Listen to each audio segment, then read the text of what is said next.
যে কথায় বলে না, মাছে ভাতে বাঙালি। তো আজকে দেখো, চাপিলা মাছের রসা করার জন্য আমি চাপিলা মাছগুলোকে নুন হলুদ দিয়ে মাখিয়ে নিয়েছি। আর এদিকে দেখো, আমি লম্বা করে আলু কেটে নিয়েছি। এখানে রয়েছে আদা কুচি, লাল আর সবুজ কাঁচা লঙ্কা আর টমেটো। দেখো, কড়াইতে আমি তেল গরম করতে দিয়েছি। এর মধ্যে আমি এক এক করে এই মাছগুলোকে ভেজে নেব। মাছগুলোকে লাল লাল করে ভাজা হয়ে গেছে। এবারে ভাজা তেলের মধ্যে আমি কিছুটা জিরে ফোড়ন দিয়ে দেবো। এর মধ্যে আমি কেটে রাখা আলুগুলোকে ছেড়ে দিলাম। দেখো, আলুগুলোর মধ্যে আমি নুন হলুদ দিয়ে একটু ভাজা ভাজা করে নেব। আলুগুলো ভাজা হয়ে গেছে। এর মধ্যে আমি লঙ্কা, আদা, টমেটো, জিরে আর একটু পোস্ত দিয়ে পেস্ট করেছি, এটা দিয়ে দেবো।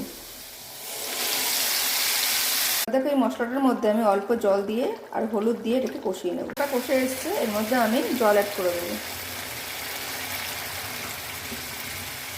উপর দিয়ে ভাজা মাছগুলোকে ছড়িয়ে দিয়েছি। এবার এটা কিছুক্ষণ রান্না করে চাপিলা মাছের রসাটা একদম তৈরি হয়ে গেছে। তোমরা এটা বাড়িতে অবশ্যই